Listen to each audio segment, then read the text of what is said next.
Hello everyone, this is Serious Trivia. Welcome back to Season 4 of our Subscribers Game Tournament as we continue here in Round 1. And continuing Group E for the 5th match, we have between Peppa Pig Gaming in the green versus Han Disloyalist in the red. Now this is a vital match for both of them as they're both coming into this match with 1 win.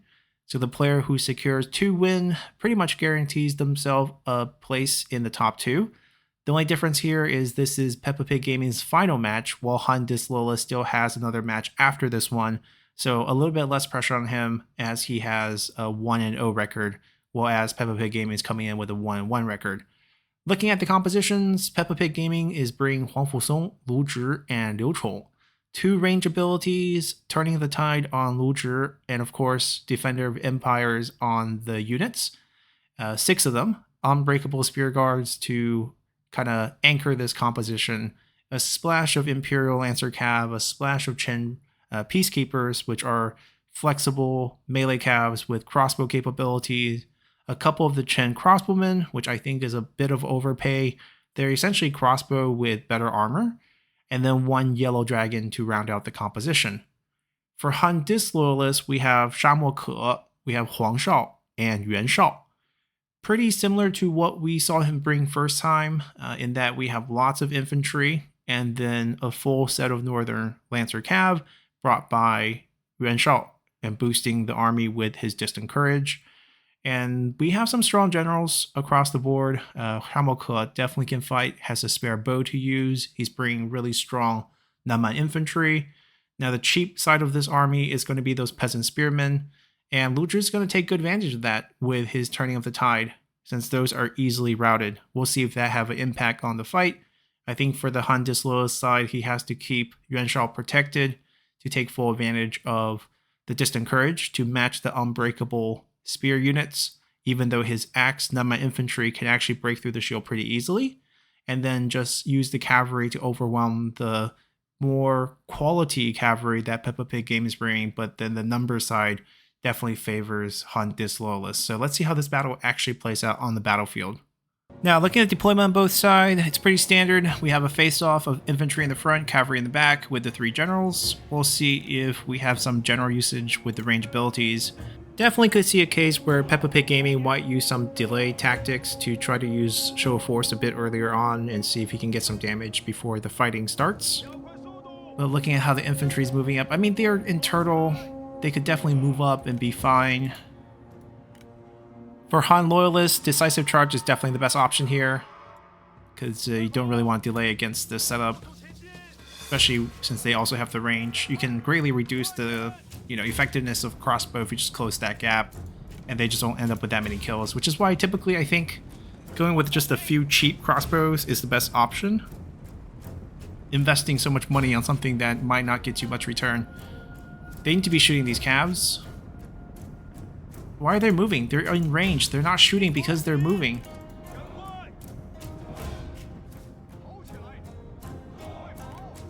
Right, you're shortening your own firing duration.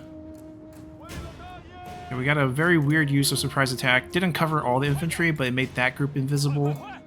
The Might of the Valley is coming in from over here, landing that charge. They need to be in some sort of, yeah, there we go. Some sort of formation to ease up on that charge damage. You can see they didn't take too much damage on the charge thanks to that. Okay, we got a couple backing up the cavalry, which is nice. But as you can see, there's not a lot of options with them. And what is Lu Zhi doing back here? Why is he not up here? Turning the Tide. Did we just forget about him? 2v6 plus the generals? Suicide? Okay, we just suicided the crossbow calves, which were super expensive for no reason. At least Yuan Shao's not boosting the damage. Okay. Is that really a good shot? We basically activated the Berserk early, but they are routing. Thanks to the fact that Yuan Shao is not there to boost them. Now they should chase? Are we just going to piecemeal the cavalry charges? Yeah, the crossbow is just not doing anything. The cavalry's going to slip through, pick their targets. Two Imperial Cavs kind of engaged. They're pulling apart. They're not getting the solidarity buff. They're too far away from each other.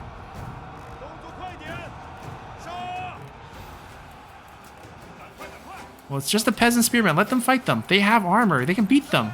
There's no need to pull back.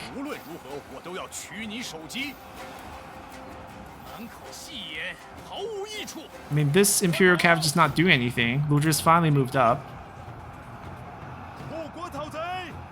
Stifling Deluge still very useful. You shut down enemy abilities. Okay, good show of force. Got decent piercing on the targets too. Dismounted. Are they gonna fight? Yuan Shao usage is kind of lacking by Han Disloyalist. I mean, it's nice to, you know, see him active. There are times when it's too passive. But in this case where the units are still pretty even, he should be boosting. It's not like they're dismounted. Okay, we got one dismounted. They did kill off Ludra pretty quickly. Liu Chong, not Ludra. Liu Chong. But Ludra's gonna die soon too. Going after Huang Fuzhou. Dismount. Dismount and run away? Why don't we stay on the horse and run away?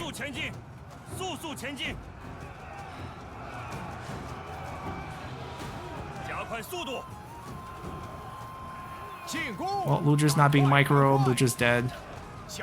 I misspoke earlier, but it just basically the order of the... see, the two Imperial Cav fighting alone. 1v6 over here, 1v infantry over here. Crossbows coming in to provide bodies to help, or are they just retreating? Now they're providing bodies to help. You can see they turn off range. Finally turning of the tide. They got someone, but a little bit too late as the generals have been defeated. They're getting back to their horse, or they're just going to engage. Yuan Shao needs to stay somewhere over here. Yeah, they're dead. No need to kill them. They're not coming back. They should actually just be going after these. Yuan Shao should not be fighting here. Yeah, he needs to pull out of the fight. How are they getting... they're not getting disencouraged. Yeah, now they're getting... it's on and off, depending on if he's fighting there or not. He's pulling him out. Seems like all three of his generals are together on the same hotkey. Like, Yuan Shao out. These two in. Well, here comes the cavalry. See, these kills are just not real kills. 54 kills, but shooting some of the routed peasant spearmen, that doesn't really count.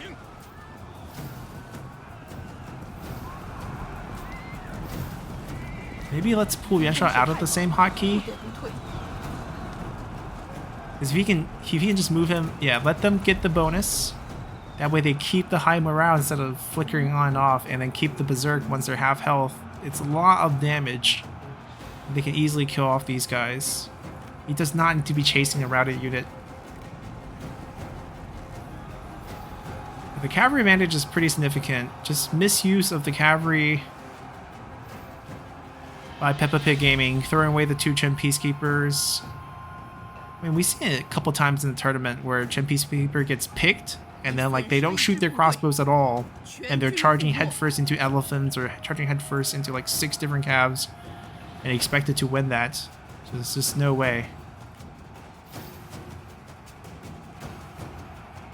Cycle charging, just try to speed this up. We do have a lot of defenders left. They have killed everyone. They can join another group maybe.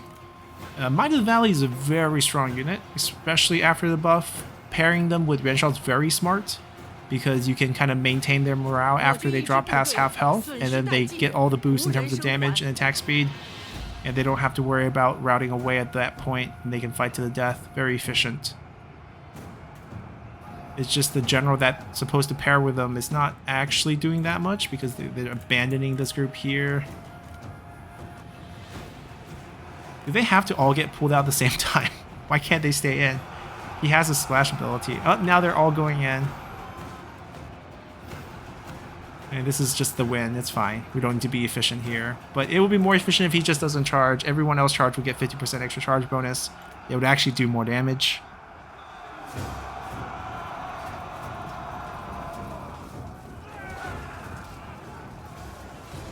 Yellow Turban and Nenman wiping out the last bit of Defender of Empires right here.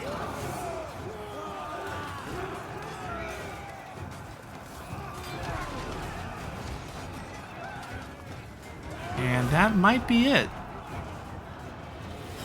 Oh, poor guy right there. Another poor guy over here, and that's it. Oh, not over yet. There's 2 more brave defenders over here. Fighting peasants. Losing to peasants. Valiant defeat. So, in this case for Peppa Pig Gaming, it's just the misuse of the cavalry. One of them these 2 just got thrown away. You can see, basically waste of money. They got thrown into 6 cavalry, 3 generals, and some infantry backing it up. It should be a kiting comp. I mean, props to Han Disloyalist to charge up, knowing that, you know, if he delays it, he's going to suffer a bit more from the range. So no indecisions there. But if you're picking Liu Chong, if you're picking Huang Fusong, then you should be trying to disengage. You should stay a little bit more defensive. Let your range do a bit more of the damage. And instead of going for those 2 infantry crossbowmen, maybe a couple more of the cavalry version would have been fine, or maybe just more infantry straight up would have been better. That way you basically kite back, let your range generals do their thing, and after they can land some damage, give you an edge, then the rest can help you fight the enemy infantry off.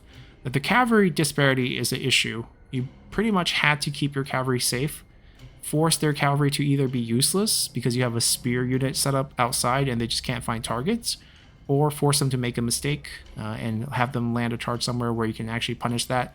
It's just very hard to see how Peppa Pig Gaming's comp can punish those cavalry, aside from, you know, having the crossbows being a very well protected, you know, setup where the cavalry's trying to maneuver across a difficult area where they get shot.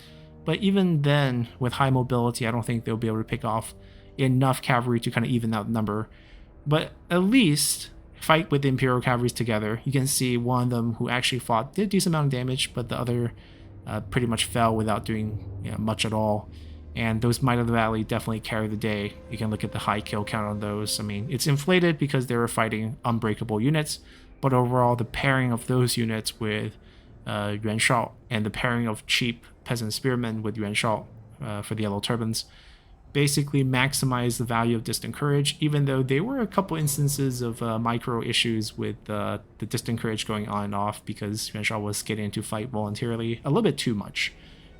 Fortunately, it didn't really impact this fight. It's a very delicate balance of when Yuan Shao should be fighting and when Yuan Shao should just not be fighting.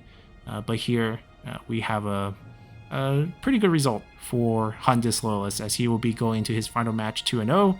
And his opponent in that final match was also 2-0, Travinicus. So that will be a battle for first place. They have locked in top 2 finish. And it's not completely bad news for Peppa Pig Gaming, as even with 1 win, he's going to end up 3rd in this group. Now we have to see about game time, whether he will qualify for the next round as one of the top 4 finishes in the 3rd place, but at least he has that secured, as we have Xun Zhongyi going to end the group winless. So that's going to be the results. Hope you guys enjoy it. 1 more match to go to determine who wins this group, and we'll see you guys there. Bye!